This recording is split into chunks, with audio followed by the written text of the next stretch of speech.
A name. A name? What isn't a name? My name is Tsonaka and I'm from Greece. As my name is important for my identity, so is the name Macedonia, which has provoked one of the most controversial issues in modern Balkan history, the Macedonian issue. It is a problem my country is currently facing. It refers to the naming of a neighboring country positioned north of Greece. I'm referring to the country at present called Fyrom, former Yugoslav Republic of Macedonia, though the recognition of its name by most countries is the Republic of Macedonia. And what does Greece have to do with all this, you may ask? The problem is that Fyrom wants to keep its name, though in northern Greece there's a region already called so. Yes, all the controversy is about a name. But something none of us has thought of is that just by a name, there could be territorial claims by Skopje in the region of Macedonia. The issue has been vigorously negotiated over the past months, but it is an issue that goes decades back. The whole dispute started back in the days of the Balkan Wars, but it reignited when the country gained its independence and separated itself from the Yugoslav Union in 1991. Greeks, not only ones who were living in Greece, but also part of the homogeneity, were quick to show their opposition to naming the country referring to the term Macedonia. However, back in those days, the Prime Minister of Greece thought that it was wiser to come up with a temporary solution that referred to the term, so that later a better agreement could be reached.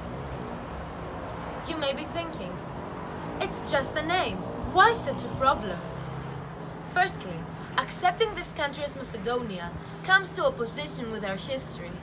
Deeming ancient Macedonia and the Slavic nation the same would be disrespectful not only to Greek history, but also ancient history in general. History is part of our national identity, and especially in Greece, it plays a major role for its citizens.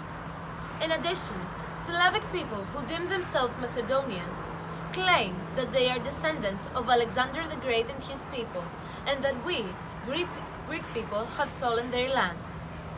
This belief has been taught to school students as well. All this means that by a name, peace between our countries is in jeopardy.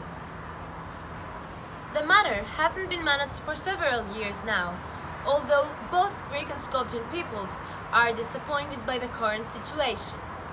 About a year now, debating has started between the two countries for a final decision to be made. On June 2018, the two governments signed the Prespa Agreement, which officially declares the country's name as the Republic of Northern Macedonia. This solution clearly separates the country and the Greek region, but both Greek and Skopjean people are still unsatisfied. Skopjeans were to finalize this decision at the end of September through referendum, though it was unsuccessful. So the agreement will be scrutinized by the Skopjean government once again. Opposition from the Greek side, especially from the head of the opposition party, is also worth mentioning. This incident has enabled us to see the important role national identity and history play on a country.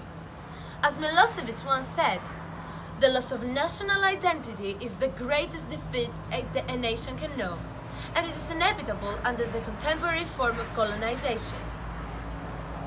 We must never forget, however, that the most important thing over nations and disputes are people, and the dominant role of politics is to protect them. Thank you.